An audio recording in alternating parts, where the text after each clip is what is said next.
Sahabat Salum Kaverim Brukim Habaim, sahabat Salum, selamat datang di dalam layanan Sahabat Siur untuk para Satpaileh bersama saya, More Ari Asa dari Kilat Ori Indonesia dan Kilat Ori Singapura, dan bersama Kaverim semua di seluruh tanah di Indonesia, kita akan belajar bersama-sama tentang para Satpaileh. Baik Kaverim, saat ini kita ada di dalam periode masa 10 hari antara Hari Raya Rosh Hashanah dan Hari Raya Yom Kippur.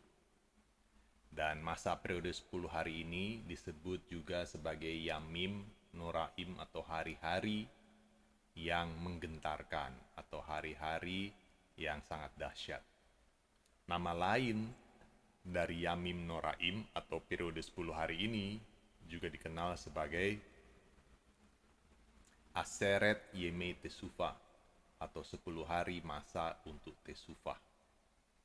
Jadi antara hari raya Rosh Hashanah dan hari raya Yom Kippur, kita sedang ditimbang di dalam neraca pengadilannya Hashem. Apakah nama kita akan tertulis di dalam kitab kehidupan atau nama kita tertulis di dalam kitab kematian. Dan meterainya ketuk palunya akan tiba pada hari raya Yom Kippur, tanggal 10 bulan Tisri. Saat ini kita masih ada di tanggal 5 bulan Tisri atau 5 hari mendatang. Selain itu, Syabat antara hari raya Rosh Hashanah dan hari raya Yom Kippur juga disebut sebagai Syabat Sufa atau Syabat Pertobatan. Di dalam teks lagu Berosh Hashanah ada 3 hal yang dapat meringankan beratnya pengadilan. Maaf. Yang akan dilakukan oleh Hashem, yaitu tesufa, tefila, dan sedekah. Ya. Jadi Kaverim mesti banyak-banyak melakukan tesufa, tefila, dan sedekah. Bahkan di dalam pembacaan Brit Hadasa untuk para Satpaileh ini, pembacaannya kita ambil dari Besorat Matai atau Injil Matius pasal 3 ayat 1 sampai 13 yang berbicara tentang Tesufah. Pesan yang disampaikan oleh Yohanan di padang gurun Yehuda atau padang gurun Yudea adalah tentang Tesufah, bertobatlah. Dan tentu saja pesan tersebut disampaikan oleh Yohanan di padang gurun Yudea atau padang gurun Yehuda adalah pada era 10 hari masa Yamim Noraim ini, atau yang disebut sebagai Aseret Yemei Tesufah, 10 hari masa Tesufah. Karena pesan yang disampaikan oleh Yohanan adalah tentang Tesufah. Setelah masa 10 hari ini, ya, kemudian kita akan merayakan hari raya Yom Kippur, dan tanggal 15 bulan Tisri 5 hari kemudian hari raya Sukot, di mana di hari raya Sukot itu berbicara tentang pengadilan untuk bangsa-bangsa yang tidak termasuk di dalam rumah Israel. Pengadilan untuk bangsa-bangsa yang tidak termasuk di dalam bagian rumah Israel. Jadi sesuai dengan pesan di 1 Petrus 4 ayat 17, ya, 1 Keva 4 ayat 17, bahwa pengadilan penghakiman harus dimulai dari rumah Israel. Dimulai pada saat Rosh Hashanah sampai Yom Kippur ini. Setelah itu Hashem akan mengadili bangsa-bangsa. Baik Haberim, mari kita mulai siur kita para Satpaileh ini dengan mengucapkan berkat sebelum belajar Torah. Baruch ata Adonai Eloheinu melech haolam Asher kidetsanu b'mitzvotav vetzivanu la'asok b'divrei Torah, yang artinya, diberkatilah engkau Adonai Elohim kami, Raja alam semesta, yang telah menguduskan kami dengan perintah-perintahnya dan yang telah memerintahkan kami untuk selalu fokus di dalam setiap perkataan di dalam Torah. Di dalam merit dari Masiah Yeshua, kita sama-sama katakan amin ve amin. Baik Haberim, para Satpaileh tadi pagi pada saat Sabat Saharit Di Shabbat Sufa ini kita sudah membaca porsi dari Torah, Haftara, dan Brit Hadasa. Ya. Torah diambil dari Sefer Devarim ulangan 31 ayat 1 sampai 30. Haftaranya diambil dari Hosea 14 ayat 2 sampai 10, Mika 7 18 sampai 20, Yoel 2 15 sampai 27, dan Brit Hadasanya dari Matius 3 ayat 1 sampai 13. Saya berikan judul untuk materi siur Parashat Vayelech ini adalah Yirat Shamaim, takut akan sorga. Sebagai pembuka, saya ingin mengingatkan Haverim bahwa Sefer Devarim ini berbeda dengan kitab-kitab yang lain. Sefer Devarim ini atau kitab ulangan ini adalah pengulangan perkataan-perkataan Moshe Rabbeinu. Ya. Sefer Devarim adalah merupakan kumpulan perkataan-perkataan terakhir Moshe Rabbeinu 37 hari sebelum Moshe meninggal pada tanggal 7 Adar. Dalam perkataan-perkataan terakhirnya, Moshe menceritakan kembali kejadian-kejadian apa saja yang terjadi selama perjalanan Bani Israel selama 40 tahun. Dan Moshe juga memberikan penjelasan tentang Torah beserta perintah-perintahnya dengan maksud menguatkan Bani Israel untuk menaati Torah dengan segenap hati. Pada saat Bani Israel sebentar lagi akan memasuki tanah perjanjian. Tanah perjanjian, memasuki tanah perjanjian itu konteksnya adalah berhubungan dengan akhir zaman. Ya. Jadi ini penting untuk kita melihat secara makna remesnya. Setiap kali ada kata memasuki tanah perjanjian itu berhubungan dengan memasuki kerajaan 1000 tahun di muka bumi ini atau akhir zaman. Dan pesan-pesan terakhir Moshe Rabbeinu ini penting untuk kita simak.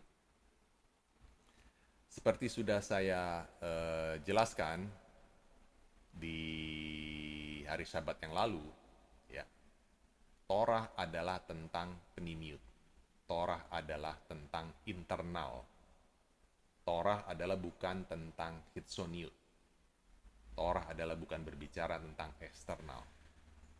Jadi kalau ada orang yang masih belajar Torah hanya untuk mementingkan penampilan eksternalnya saja tanpa disertai dengan perubahan internal di dalam hati menjadi Bria Hadas, menjadi ciptaan baru, maka proses belajar Torahnya adalah salah dan Torah itu akan menjadi kutuk.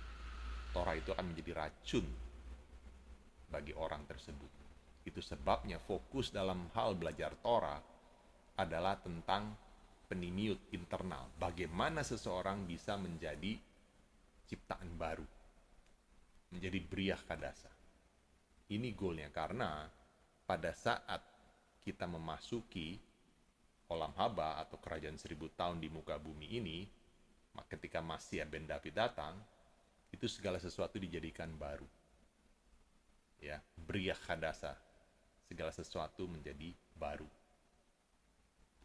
Or Hadas, Al Sion Tahir, Or Hadas, Al Sion Tahir. Itu sering kita deklarasikan di saat Saharit pada bagian liturgi. Ya, di dalam Brachot Kiryat Shema atau berkat-berkat sebelum Shema. Jadi penting belajar Torah itu adalah tentang penimiut, tentang internalitas. Dan saya sudah pernah bagikan pilar-pilar ini, bahwa belajar Torah harus dibangun di atas fondasi emunah. Emunah berasal dari kata Ibrani emun, yang artinya adalah dapat dipercaya. Seseorang yang belajar Torah harus memiliki karakter dia dapat dipercaya, dia setia, dia stabil, dia tenang, dia tegas, berbicara tentang firmness. Jadi belajar Torah itu adalah tentang firmness, tentang steadiness. Sebelum seseorang datang belajar kepada Torah, seseorang harus menunjukkan karakter emunah ini. Adakah karakter-karakter ini dalam diri kita? Karena bapak leluhur kita Abraham sebelum datang kepada Hashem, Ia menunjukkan bahwa ia memiliki emunah. Lihat di Kejadian 15 ayat 6. Ketika Hashem menjanjikan kepada Abraham bahwa keturunannya akan menjadi banyak seperti bintang-bintang di langit. Dan Avram, namanya masih Avram. Belum Abraham, artinya Avram ini masih seorang goy. Belum menjadi seorang Yahudi. Abraham sukses ketika ia melewati 10 tesnya ketika peristiwa Akedat Itzhak. Jadi namanya di Kejadian 15 ayat 6 masih Avram, dan Avram seorang goy menunjukkan emunahnya. Disitulah Hashem memberikan Torahnya, mengajarkan Torahnya. Selain Kejadian 15 ayat 6 juga tertulis di Habakuk 2 ayat 4 mengatakan bahwa resep seorang sadik adalah seseorang harus memiliki emunah. Bagaimana hubungan emunah dengan Torah? Bagaimana hubungan kestabilan kita, kesetiaan kita dengan Torah? Rav Saul mengajarkan di dalam Brit Hadasah, Roma 3:31. Apakah Brit Hadasah itu membatalkan Torah? Chasve khalilah, chasve shalom. Tidak. Justru melalui Brit Hadasah, Torah itu ditegakkan. Itu sebabnya di atas dasar emunah ini kita baru bisa masuk ke dalam Torah. Dan dalam belajar Torah, seseorang harus memiliki 3 karakter ini, yaitu mishpatim, mengasihi sesama manusia horizontal, ve'ahavta l'orecha kamocha. Yang pilar yang kedua, terus berusaha menjadi seorang sadik dengan melakukan sedek tirdof. Mengenali karakter seorang sadik bagaimana. Pilar yang ketiga, praktekkan emet, kebenaran. Karena inti dari sefirat Yesod itu adalah emet. Tokoh Yesod adalah Yosef Hatsadik. Jadi ini berkaitan antara sedek dan emet, ini berkaitan. Jadi seorang praktisi misalnya di Judaisme, seorang praktisi agama Yahudi misalnya harus memiliki karakter Masyah ben Yosef. Memiliki karakter Yeshua ben Yosef, Rabbi Yeshua ben Yosef. Itulah fondasi Torah dibangun.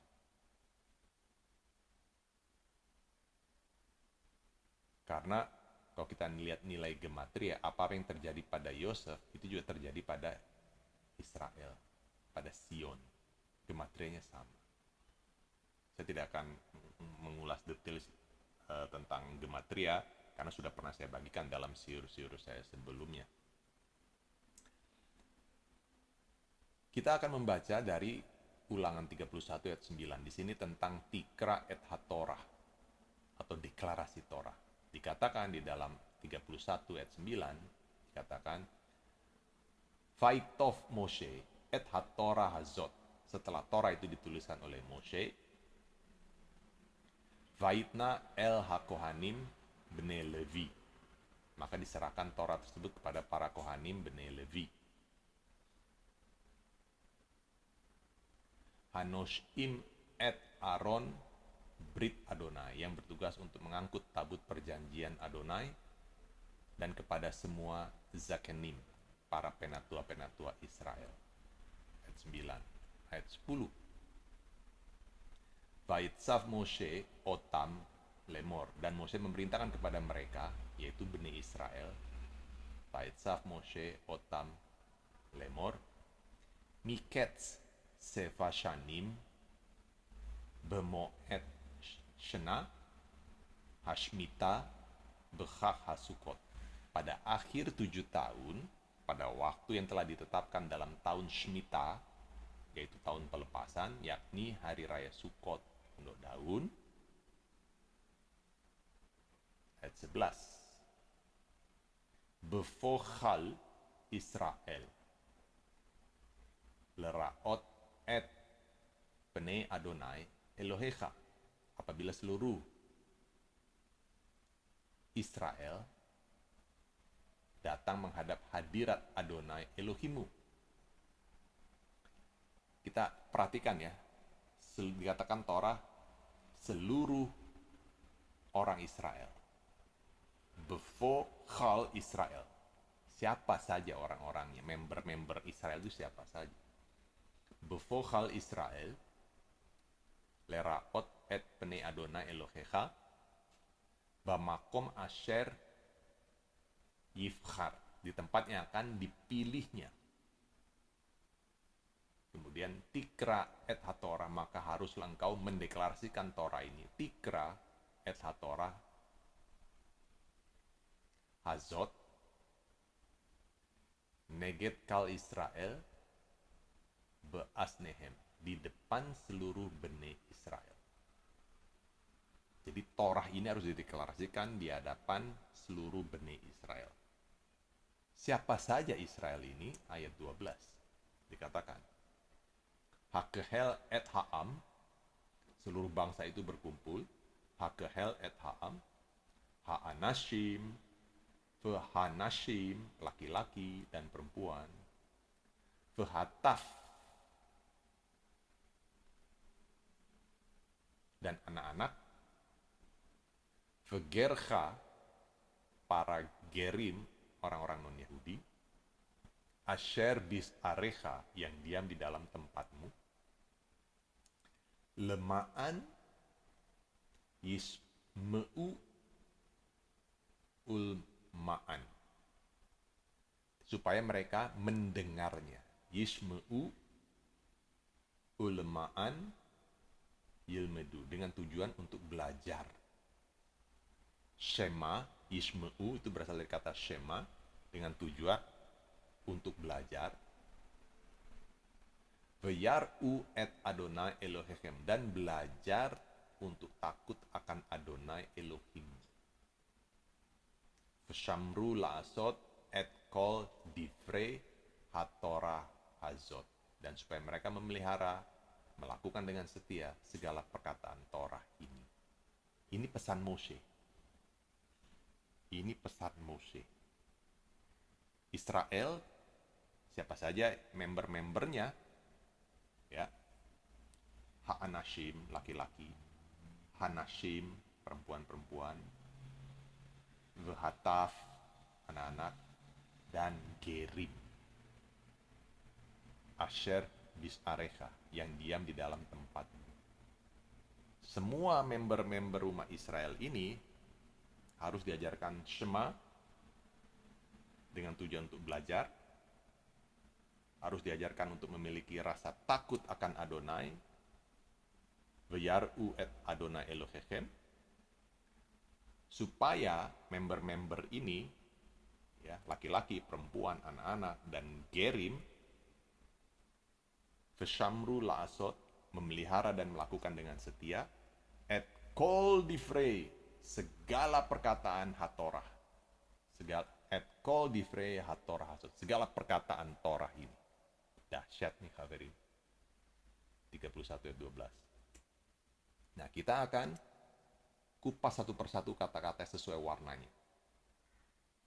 Pertama, kata vegercha. Vegercha ini berasal dari kata ger. Kalau Torah mengatakan gercha, artinya adalah milik kepunyaan. Milik kepunyaan kamu. Gercha artinya milik kepunyaan. Ger milik kepunyaanmu. Sehingga kalimat vegercha artinya seorang ger itu adalah harta milik kepunyaan Israel. Saya ulangi lagi, seorang gerim, ger itu adalah harta kekayaan Israel. Itu sebabnya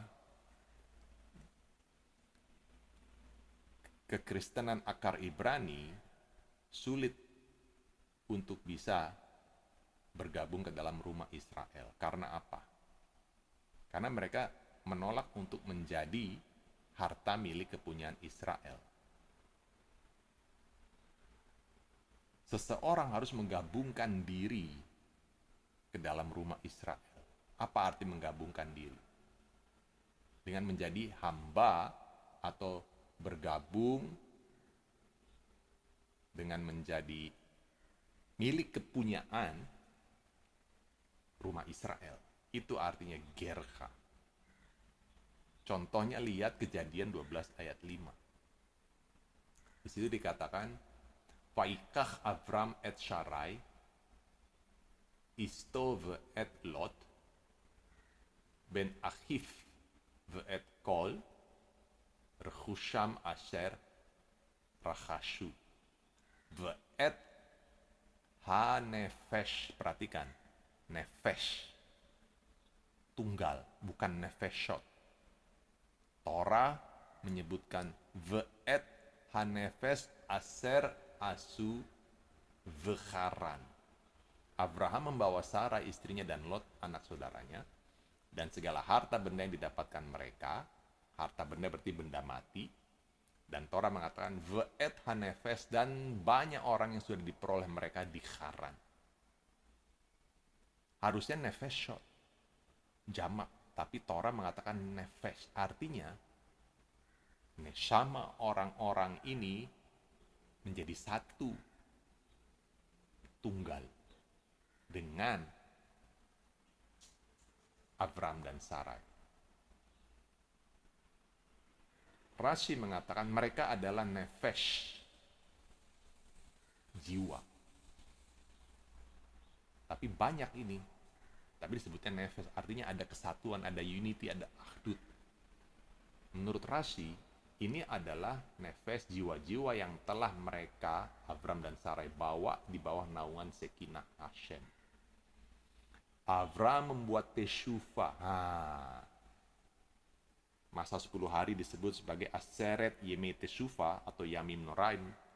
Abraham juga melakukannya dulu. Abraham membuat Teshuva para laki-laki, dan Sarai membuat Teshuva para perempuan. Dan kitab suci mencatatnya seolah-olah mereka, yaitu Abraham dan Sarai, telah menciptakan mereka menjadi manusia baru. Oh, berbicara menjadi manusia baru. Berbicara menjadi ciptaan baru, berbicara tentang Bria Hadasa. Jadi Tesufa itu sebenarnya berhubungan dengan menjadi Bria Hadasa, menjadi ciptaan baru. Referensinya Bereshit Rabbah 39 dan 14. Dalam makna literal sebenarnya hal ini merujuk kepada para hamba laki-laki dan hamba perempuan yang bergabung dengan Abram dan Sarai untuk monoteisme. Kata asu atau asa digunakan di sini sebagai ilustrasi bahwa mereka, Abram dan Sarai, telah memperoleh asa semua harta kekayaan ini. Rahasia mengatakan bahwa gerim yang bergabung ke dalam rumah Israel itu adalah harta kekayaannya Israel. Dan di dalam Bamidbar 24 ayat 8, bilang 24 ayat 8 dijelaskan bahwa kata ose atau asa ini adalah berupa kekayaan, harta karun. Sebuah ungkapan untuk memperoleh dan mengumpulkan kekayaan. Jadi, gerim adalah harta karunnya rumah Israel, menurut Rashi. Kita ambil referensi lain dari Hiskuni.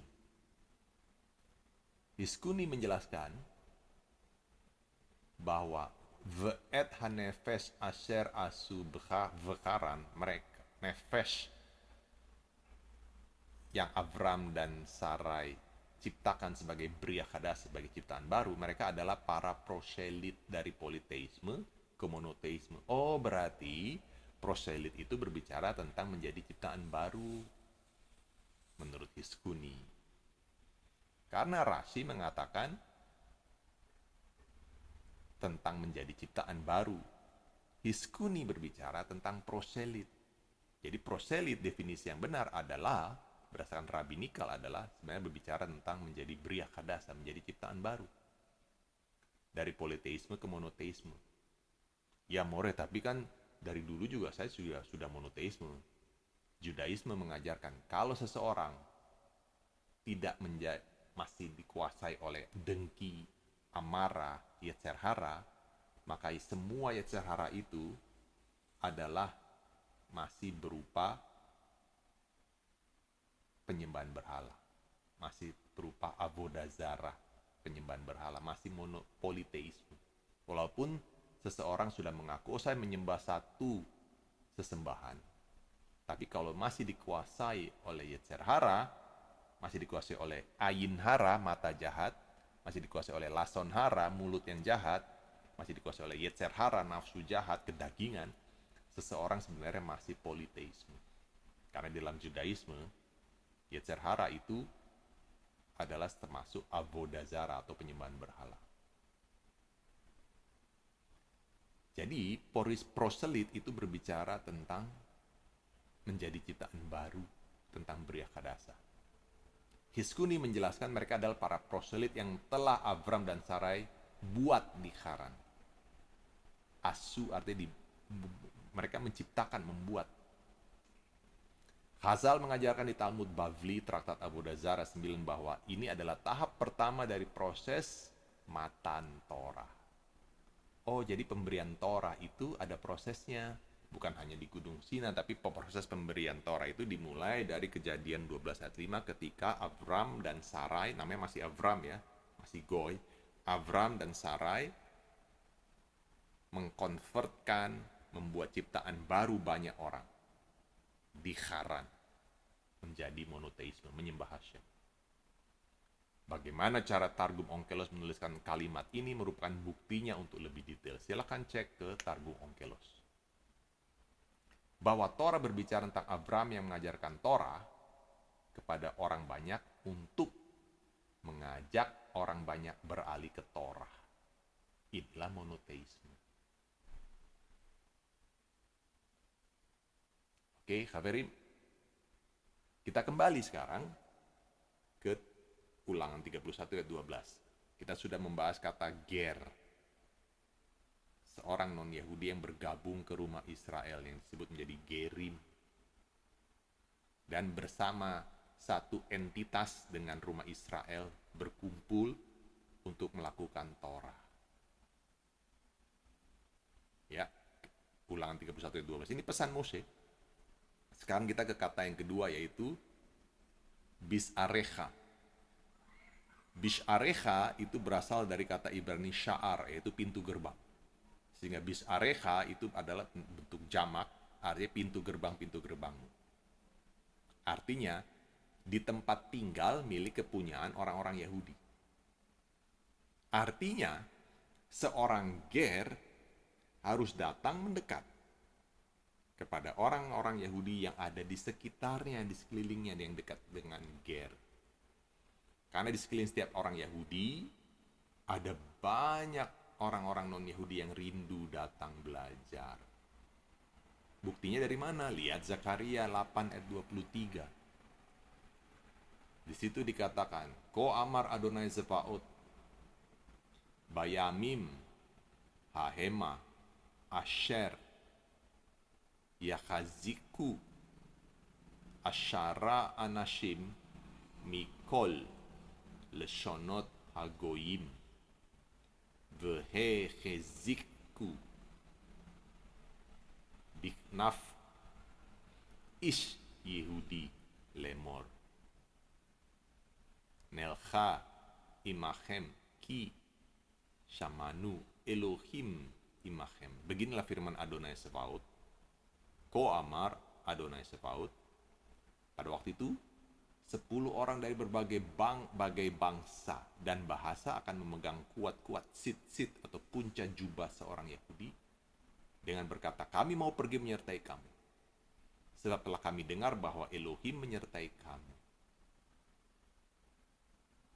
Jadi, kembali lagi, seorang ger harus datang kepada seorang Yahudi dan memegang sit-sitnya.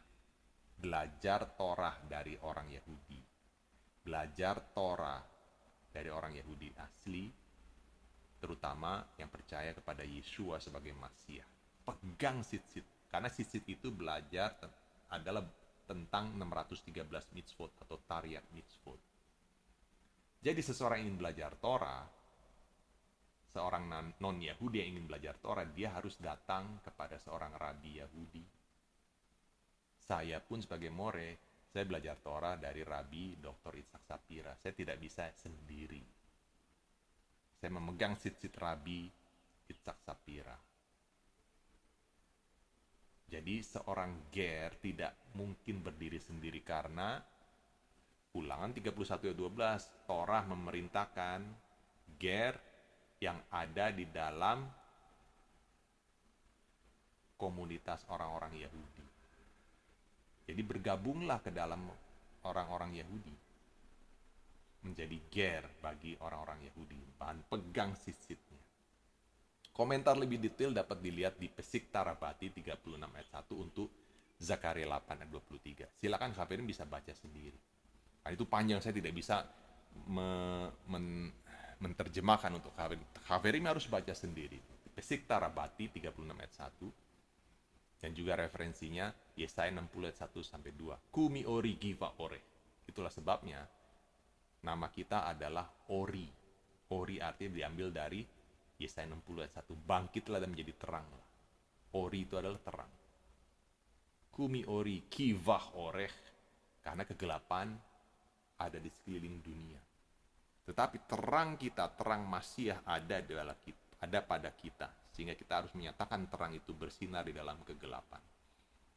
Itulah sebabnya penting bagi setiap member Ori Indonesia untuk menyadari tugas dan tanggung jawab peranannya, karena kegelapan di luar sana semakin merajalela. Dunia sekarang menjelang kedatangan Masiah, dunia diliputi oleh kegelapan.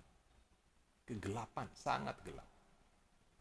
Tapi terang hanya ada di rumah Israel. Seperti Hashem memelihara bangsa Israel di Goshen. Ketika kegelapan melanda Mesir, terang tetap ada di dalam rumah Israel.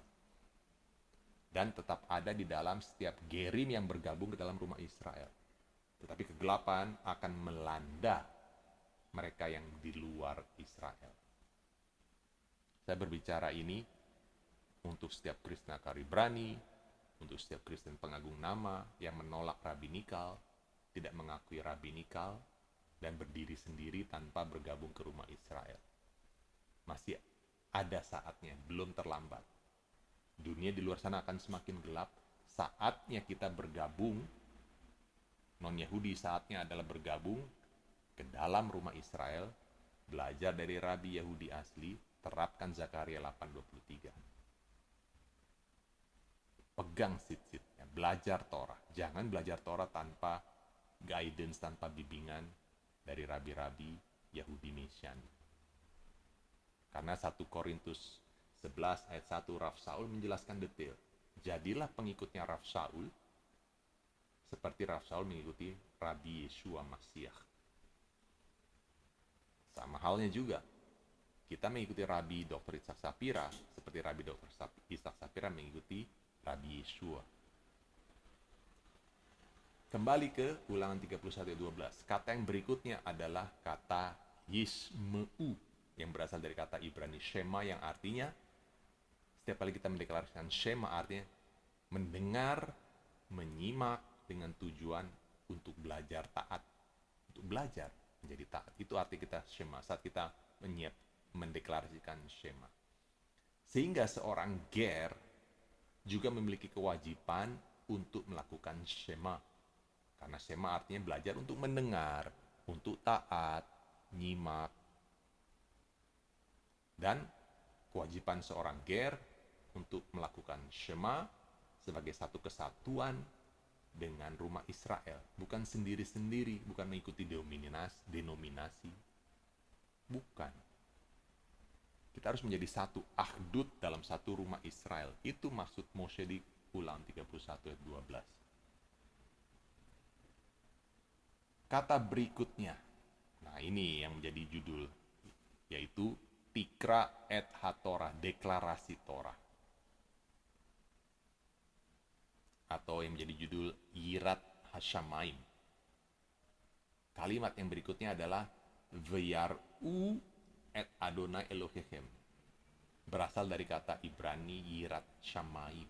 Yang artinya takut akan Hashem atau takut akan sorga. Jadi semua isi member rumah Israel harus diajar untuk memiliki rasa takut akan Adonai, yirat Shamayim atau yirat Hashem. Sekarang pertanyaannya, apa artinya yirat Hashem? Apa artinya yirat Shamayim? Apa artinya takut akan Hashem? Apa artinya takut akan sorga? Itu yang mesti kita definisikan, mesti kita elaborasikan. Yirat Shamayim, takut akan sorga, apa artinya?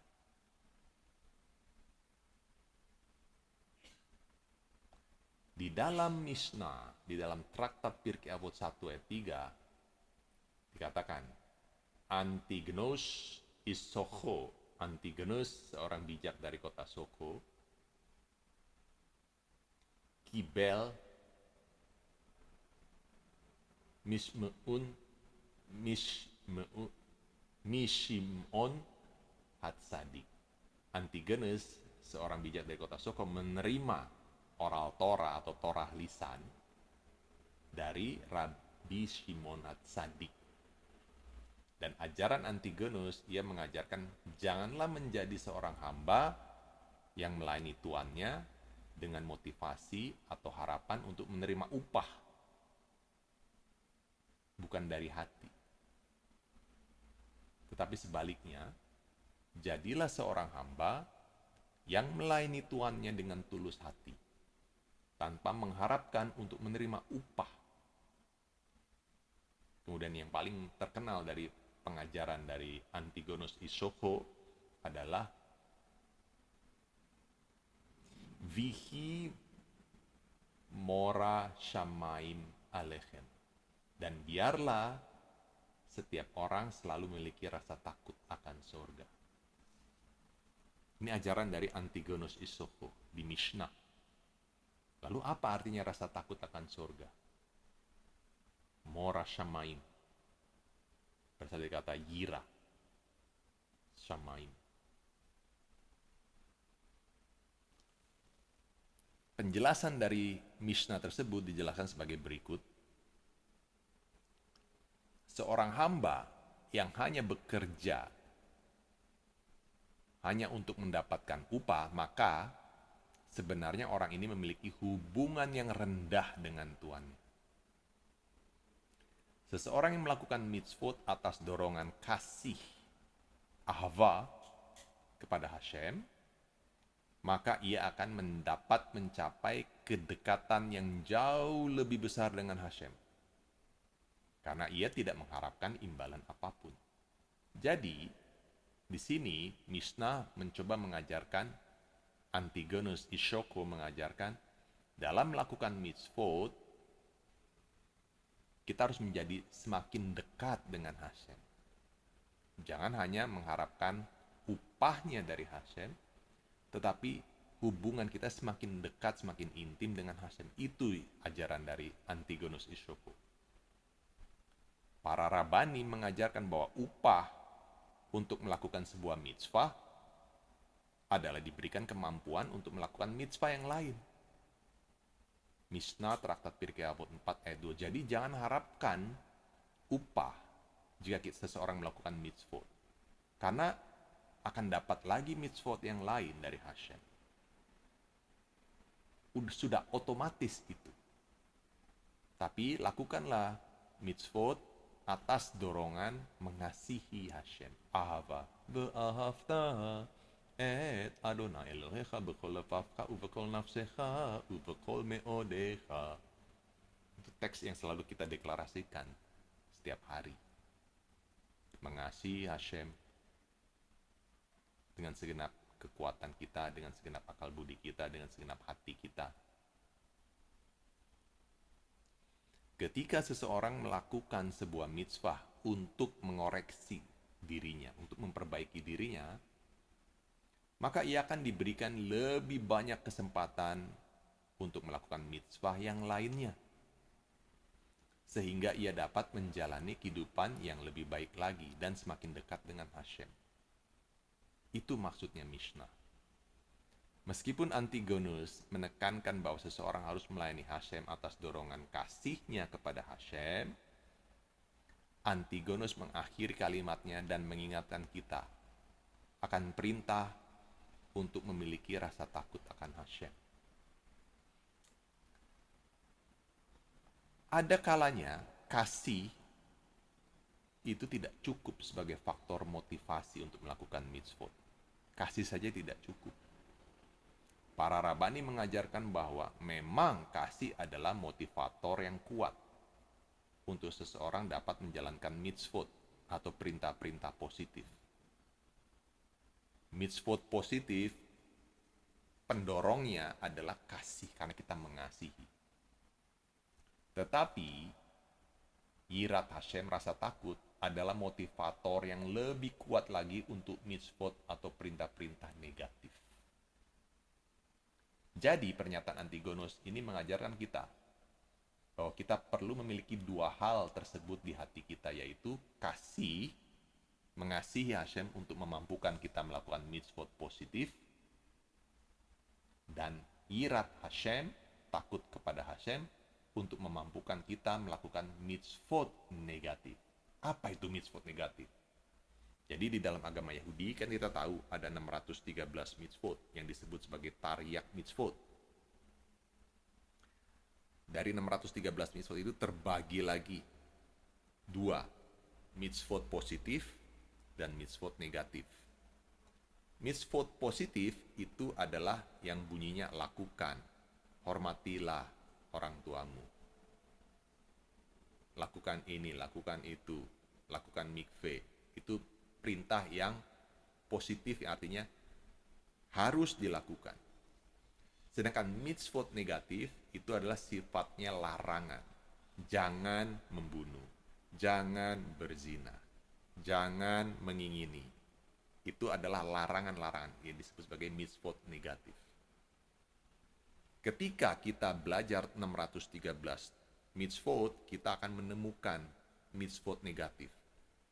Sehingga seseorang yang memiliki rasa takut kepada Hashem ketika dia membaca mitzvot negatif tersebut, maka dia akan sukses dalam melakukan mitzvot. Karena ada rasa takut. Itu penjelasan Antigonus dari Mishnah. Kalimat berikutnya yang berwarna kuning sekarang yang berbunyi Veshamru la'asot. Teks ini mengingatkan kita tentang lagu yang diambil dari Keluaran 31 ayat 16 sampai 17. Veshamru bnei Israel et hashabat la'asot et hashabat ledorotam berit olam. Bnei bnei Israel ot ile olam Veshamru bnei Israel et hashabat ki sheshet yamim asa Adonai et hashamayim ve'et haaret Veshamru, dan seterusnya. Syabat itu adalah sebuah mitzvah positif. Bahwa seseorang harus memelihara dan melakukan syabat. Setiap mitzvot yang diberikan di dalam Torah 613 itu dituliskan dengan kata Veshamru la'asot. Kamu harus menjaga, memelihara, dan kamu harus lakukan. Termasuk sabat, termasuk jangan membunuh, termasuk jangan berzina, termasuk jangan menyembah berhala, termasuk jangan avoda zara, termasuk jangan mencuri, termasuk jangan lason hara, termasuk jangan ain hara, mata jahat. Semuanya harus Veshamru la'asot. Ingat, dalam siur saya pekan lalu, di dalam Torah ini ada kutuk gisi. Kalau seseorang tidak melanggar satu mitzvah, maka dianggap melanggar seluruhan mitzvah. Dan akhirnya menempatkan orang itu ada di bawah kutuk. Lalu bagaimana kita keluar dari kutuk, itu pembahasan dalam parasat pekan lalu. Teman-teman dapat menyimak di sana, di parasat Nitzavim ya. Nah, kalimat di Ulangan 31 ayat 12 yang terakhir ini memelihara tentang atau berbicara tentang kamu harus vesamru la'asot. Kamu harus memelihara vesamru, kamu harus la'asot, melakukan dengan setia apa? Et kol divre hatorah hazot. Semua perkataan Torah. Et kol divre. Semua perkataan. Divre berasal dari kata davar. Kol itu artinya all, semua. Et kol divre, perkataan hatorah. Perkataan Torah ini. Dengan setia. Ini amanat Moshe Rabbeinu terhadap seluruh isi rumah Israel, yaitu Yahudi asli dan Ger dan Gerim. Nah, sekarang kita sudah mengupas detail Ulangan 31 ayat 12. Sekarang lanjut ke ayat 13. Ayat 13 dikatakan, Ufnehem asher lo yadu Yishmu velamdu leyira et Adonai Elohechem.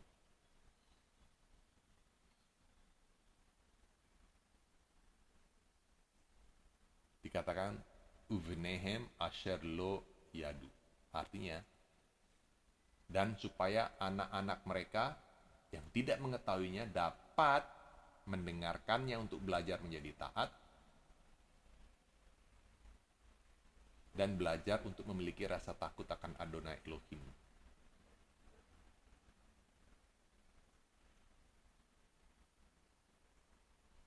Kol hayamim, sepanjang masa.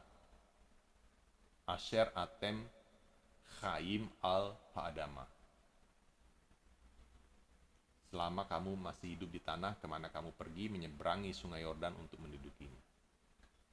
Jadi di Ulangan 31:13, Moshe Rabbeinu mengajarkan bahwa Torah memerintahkan orang tua untuk mengajarkan, untuk melibatkan anak-anak dalam belajar Torah. Mengapa melibatkan anak-anak? Itu pertanyaannya. Makanya dalam gerakan Mesianik Judaisme ini, anak-anak itu adalah harta karun penting di mana kita bisa meneruskan warisan ini kepada anak cucu. Itu sebabnya Torah meminta kita melibatkan anak-anak. Itu sebabnya di dalam rumah tangga yang masih ada dua iman, dua kepercayaan akan merasa sulit, akan mengalami kesulitan. Karena anak-anak harus diajar untuk belajar mendengar, belajar jadi taat, dan memiliki rasa takut akan Adonai. Dan dibacakan Torah. Mengapa melibatkan anak-anak? Or HaChaim menjelaskan. Di ayat 12, sebagai bagian dari mitzvah, dari hak kehal, hak atau hak hel, karena ini berbicara tentang kahal, kehila. Ayat 12 di sini tadi kita baca. Kalimat pertama, hak hel, itu adalah berbicara tentang, ini adalah kehilatnya Israel. Seluruh isi member rumah Israel.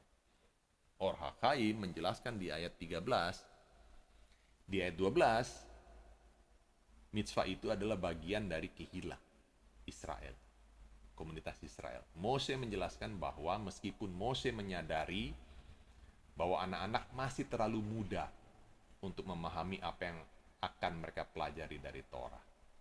Tetapi mereka, anak-anak, tidak terlalu muda untuk belajar memiliki rasa takut akan Hashem. Setiap orang tua harus melatih anak-anak kecil dalam yirat Hashem sejak usia dini. Itu sebabnya belajar Torah, orang tua jangan sendiri. Libatkan anak-anak. Ikut sertakan anak-anak. Itu sebabnya di dalam Kehilat Ori Indonesia ada sahabat Eladi. Penting untuk mengajarkan Torah kepada anak-anak. Tujuannya untuk apa? Untuk mengajarkan anak-anak memiliki rasa takut akan Hashem dari kecil. Jangan males, jangan lambat untuk belajar Torah. Itu harus diajarkan dari anak kecil, dari sejak usia dini malah. Saya sangat menyayangkan kalau ada anak-anak yang gagal terlibat, hanya orang tuanya saja yang belajar, tetapi tidak melibatkan anak-anak. Itu sangat disayangkan. Karena Judaisme mengajarkan bahwa setiap orang tua harus melatih anak kecil dari sejak usia dini agar mereka memiliki rasa takut akan Hashem. Jadi melalui ulangan 31-13 ini, saya menguatkan untuk para orang tua melibatkan anak-anak dalam melakukan mitzvot di rumah. Libatkan anak-anak dalam melakukan perintah-perintah Torah di rumah. Libatkan. Kembali Or-Haim menjelaskan, inilah alasannya mengapa Moshe mengubah urutan penjelasannya tentang proses ini. Di ayat 12, Moshe mengatakan, Yilmedu Veyaru, mereka akan belajar Torah dan sebagai hasilnya belajar untuk memiliki rasa takut. Itu di ayat 12 untuk komunitas Israel, laki-laki, perempuan, gerim. Tetapi di ayat 13 Moshe mengatakan mereka akan belajar mendengarkan untuk taat dan belajar untuk memiliki rasa takut. Kehadiran anak-anak di dalam kehila akan menginspirasi setiap orang tuanya, bahkan juga anak-anak kecil. Dan hal ini menumbuhkan di dalam diri anak-anak kecil rasa takut akan Hashem. Ini penting, bapak-bapak, ibu-ibu, ini penting orang tua. Untuk mengajarkan anak-anak memiliki rasa takut akan Hashem. Mengajarkan anak-anak mitzvah-mitzvah sederhana, perintah-perintah sederhana agar mereka memiliki rasa takut akan Hashem. Karena ini perintah dari Hashem sendiri, memiliki rasa takut. Moshe menambahkan komentar Kol Hayamim sepanjang masa untuk mengingatkan kita, para orang tua, bahwa ketika rasa takut akan Hashem itu ditanamkan pada anak-anak sejak usia dini, maka rasa takut akan Hashem itu akan bertahan seumur hidup mereka. Tidak akan hilang. Ini penting. Saya sampaikan lagi, ini penting kepada setiap orang tua untuk memahami tanggung jawab ini, bahwa neshama anak-anak kecil itu hadir ke dalam rumah tangga kita, rumah tangga orang tua, dengan suatu misi, dengan suatu tujuan, membawa terang Hashem ke muka bumi ini, sehingga orang tua bertanggung jawab untuk mengajarkan setiap anak kecil di rumah memiliki rasa takut akan Hashem. Ini penting. Karena apa? Rasa takut akan Hashem ini berhubungan dengan pembacaan Brit Hadasah kita di Parashat Vayelech ini. Yeshua mengatakan di Matius 38, Lachen, asu, fri, ra'u, la tesufa. Jadi hasilkanlah buah yang sesuai dengan pertobatan.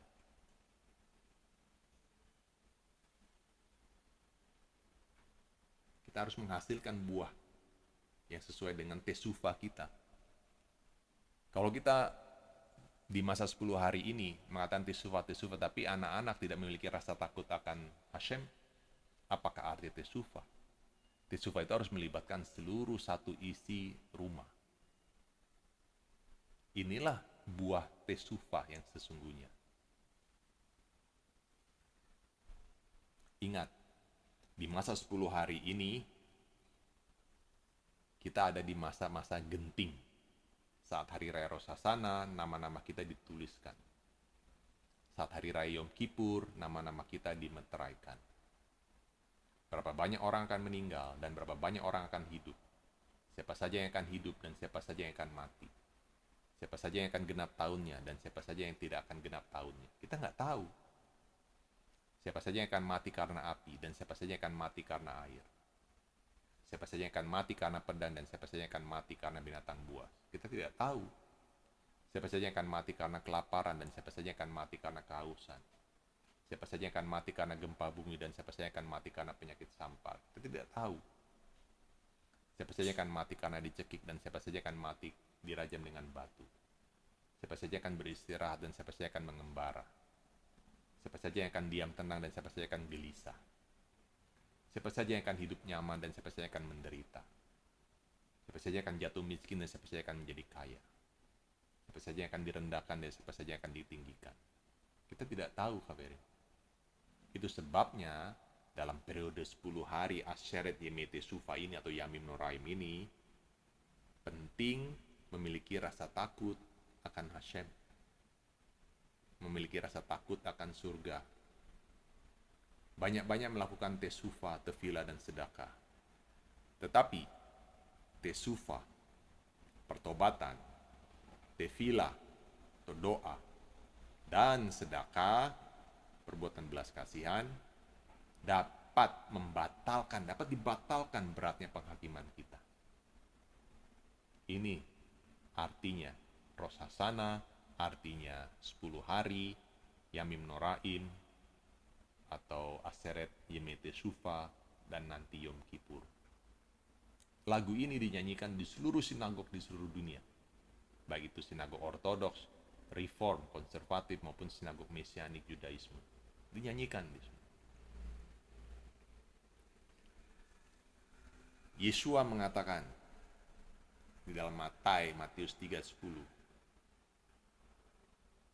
Ugvar Hosham Agarzen Al-Sores Ha'etzim Vehine Chal Etz Asher Enenu Oshe Pritov Iparet Veyuslach Baesh. Kapak sudah tersedia pada akar pohon.